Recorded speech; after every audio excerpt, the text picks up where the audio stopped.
the faster heat coming up next. You see those records. The record of Mikhailo Romanchuk was set in 2016 here in the OCBC Aquatic Center. Unfortunately, he's not part of the field, which has Mac Horton, of course, the winner of the 400 freestyle yesterday as the hot favorites, along with his compatriot Gilliland.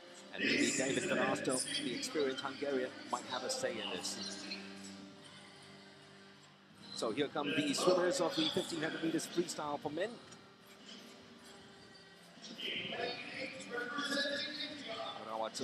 Kusharga of India swims in lane number 8. He's 18 years of age. Yet again, a very young field of these long distance races. Very, very young. The national record holder of Chinese Taipei, Cheng Chi, swims in lane number 1. 14:57.70 is his personal best. Hong Kong's national record holder himself, Chong Ming Ho, swims in lane number 7, 15:34.32, his personal best. One of 2 Indians in the field, Aryan Nera. He is the youngest in the field at just 14 years of age. He is in 2. And here come the hot favorites, starting with David Verasto of Hungary in lane number 6. Huang Guoting of Chinese Taipei, the 19-year-old, swims in lane number 5. Lane number 3, I should say. He was 6th in this event in 2016 in Beijing. He also swam yesterday, Gilliland, in the 400 freestyle, of which he finished in 4th position.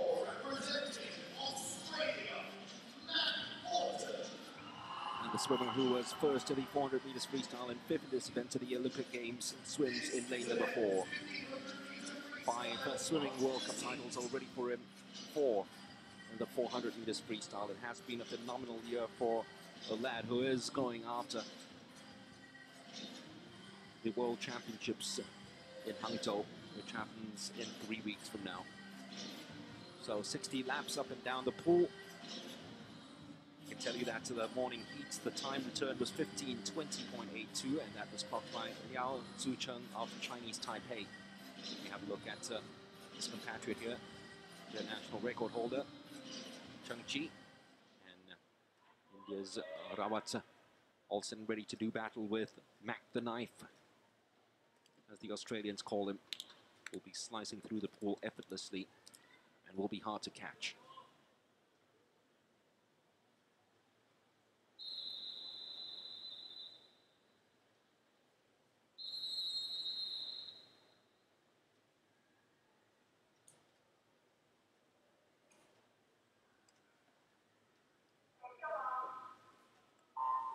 So a reminder of the lane assignments again. Cheng Chi of Chinese Taipei in 1, Aryan of India in 2, Guoting of Chinese Taipei in 3, Mac Horton of Australia in 4, Jared Gilliland of Australia also in 5, David Verasto of Hungary in 6, Chong Ming Ho of Hong Kong in 7, Rawat Kusharga of India in lane number 8. Ting Wen, surely now this is Mac Horton's race to lose.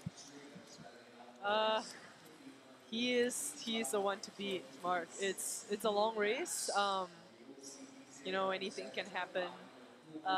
We have 59 turns. Some people might say that because, you know, there are 59 turns, then there's less, you know, the turns are not as important because you got 59 of them. But at the same time, you do have 59 turns, and if you have a good turn, then that, you know, gives you an advantage 59 times over your competitors. So very important. I think the turns are important, and Mag does a great job at them. So he's definitely going to want to beat this race, I think. Gilliland, his compatriots, taking him out pretty strong in this race after the first 100 meters as he leads by 0.33 seconds over Horton. Horton, of course, has won this year in this race in Budapest. Won the 400 yesterday. 2013 World Junior Champion. He was 3rd last year in the Commonwealth Games, also in this race. He's the 4th fastest Australian ever at 14:39.84. The national record held by Grant Hackett, 14:10.10. Just to be 4th fastest in Australia is already a big deal because the Australians produce such great long-distance swimmers over the years. You're talking about the likes of Hackett, of course, Klim. And what is it about Australian swimming which produces these great long-distance swimmers, Ting? I've always admired the Australians so much. I mean, you know, traveling when I was younger and just watching the teams from overseas, the Australians have always been so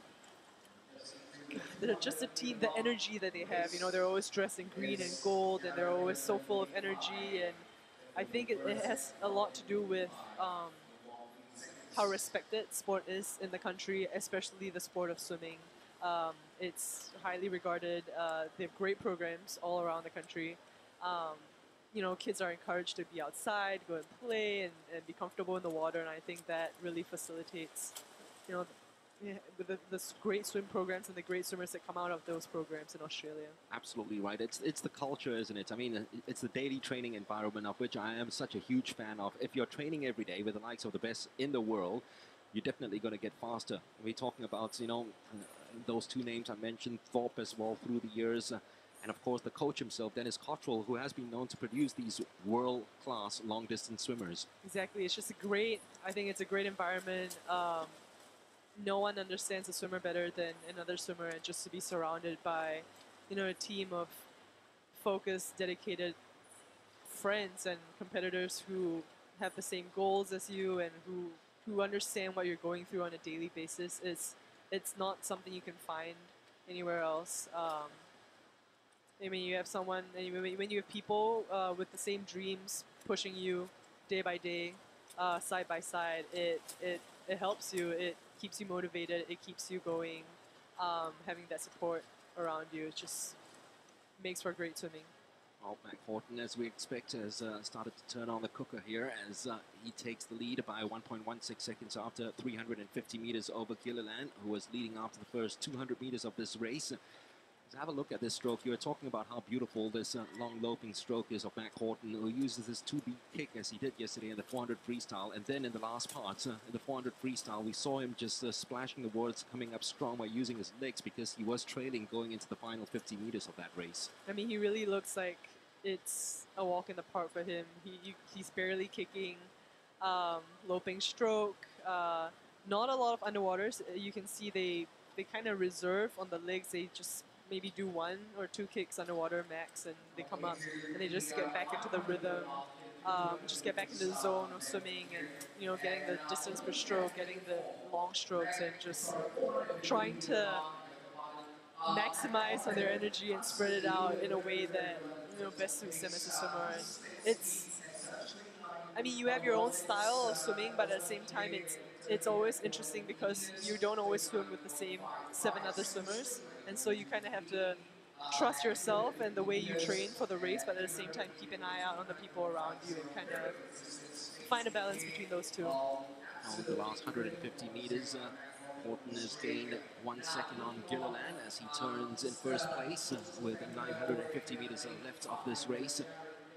Should I say 1,000 meters left of this race. Who does this stroke remind you of? Horton's stroke, Sun Young? Oh, yes. Yeah?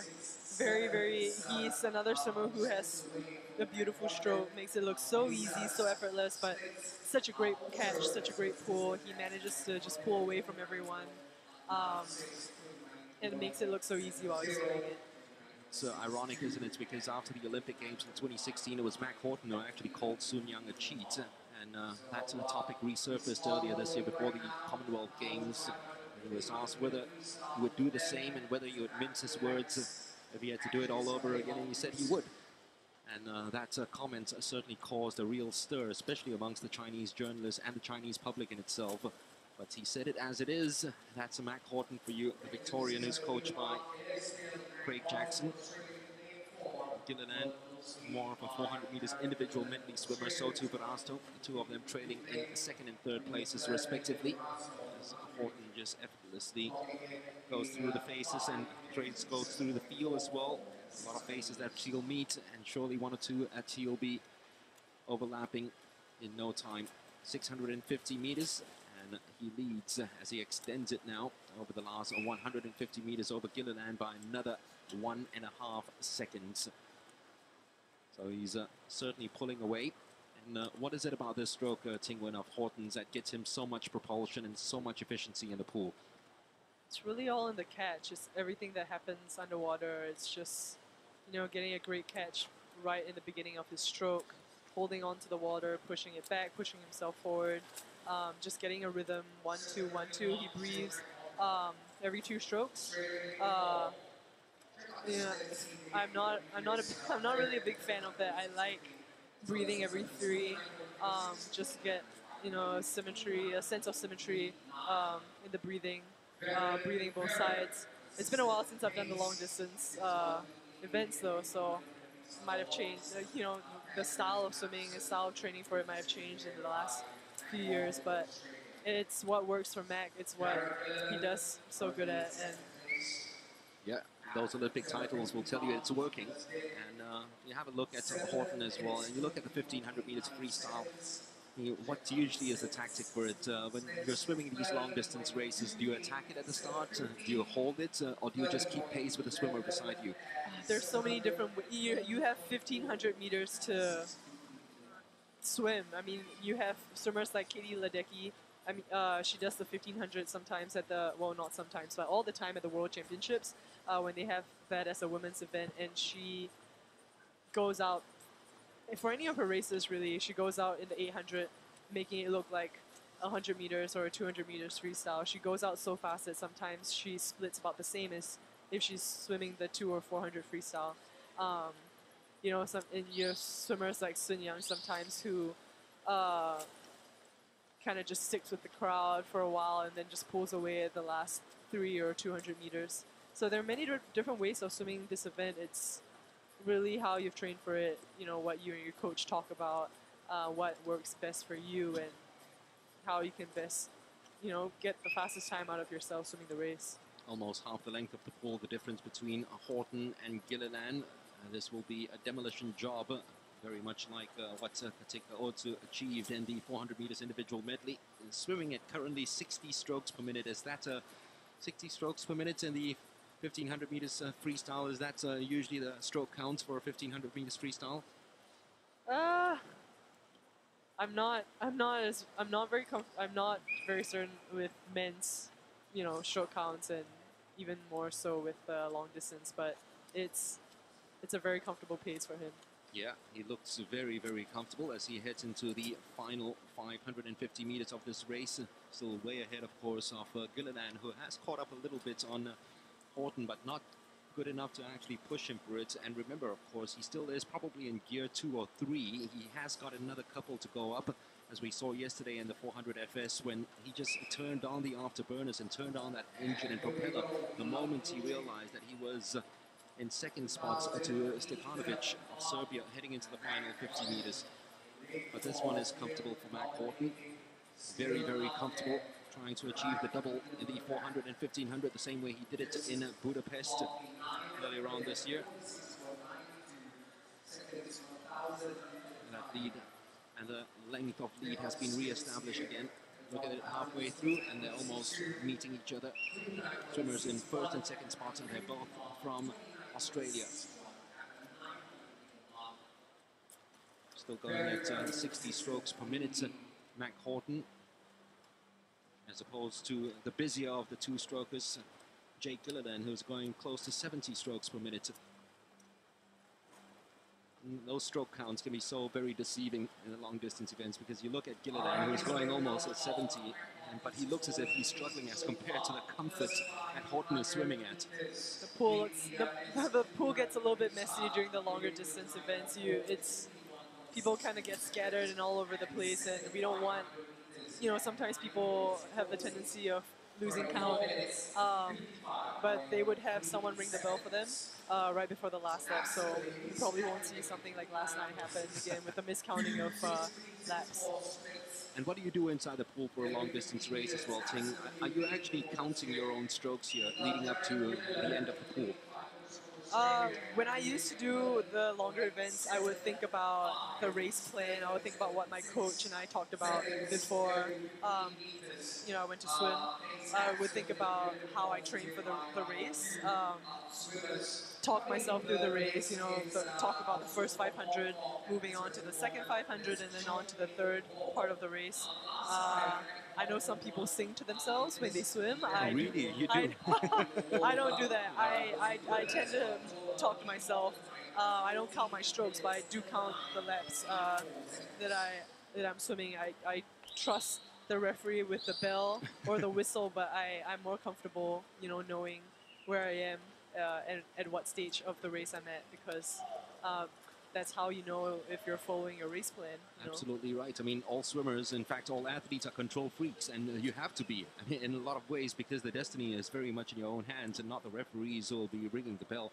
But I mean, you look at someone like Horton, and it's always very interesting to know, because when you look at swimmers, you hardly see their faces. They're underwater all the time. So it is very, very, very interesting to know what goes through the mind of a swimmer, especially in a long-distance race. Are you counting? Are you looking left or right? Are you looking at your rivals? In the case of Mac right now, he looks left and right. There's no one beside him.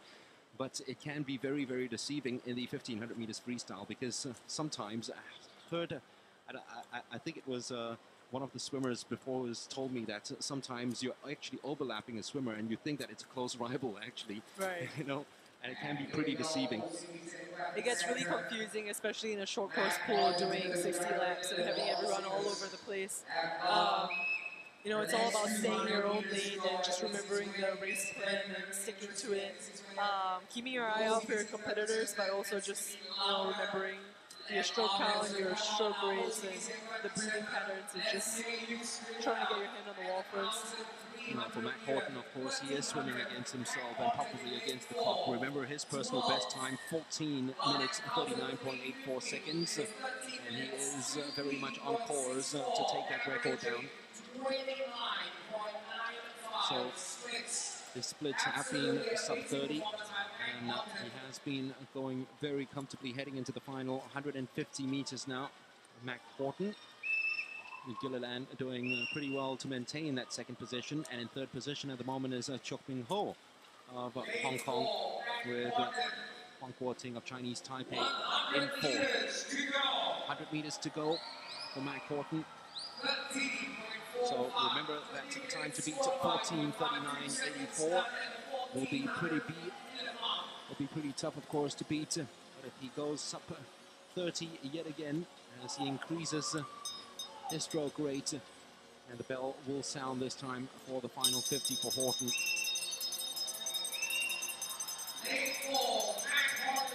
Ruthless, absolutely ruthless, by the man they call Mac the Knife. And there is a certain line in the song about the shark showing its teeth, and it's all pearly white. And Horton has shown his teeth yet again as one of the premier long-distance swimmers around the world. It will be off his personal best time. Just like Otsu, he wasn't pushed at all. A victory as comfortable as you get in the 1500 meters freestyle for Mac Horton of Australia, completing the double yet again, just like he did in Budapest, the 400 and 1500 meters freestyle winner in the Singapore leg of the FINA Swimming World Cup. Gilliland of Australia does well to keep pace with him and even lead for a long, long time before touching home in second spot at 15:01.20. 15:01.80. That battle for second was actually pretty close, just 0.6 seconds separating Gilliland and Ming Ho. And Chok Ming Ho's 15:01.80 means that he has lowered his national record by almost 34 seconds. That is an amazing new personal best for the Hong Konger. And lane number 2, Ariane Amera, the youngest of the lot, finally finishing the race. As easy as you get. The challenge, of course, during the World Championships for the likes of Paltineri and Romanchuk will be a lot tougher for Horton, that's for sure. You're going to have everyone come together and race. It's called the World Cup, but we don't really see all the swimmers. You don't really have Sun Yang swimming here. But we will have all the swimmers come together in December, and it's going to be a very, very interesting meet to watch. He's definitely going to be pushed. He's not going to have this much of a lead, and he's going to look a lot more tired than this after that race in December. Well, he was panting pretty much after the 400 meters freestyle yesterday because it needed a final burst in the last 50 to capture the title. But this one, he led from the 200 meters mark on, and there was no catching Mac Horton, who wins this race comfortably over Gilliland. And of course, a new national record for Hong Kong's Chok Ming Ho.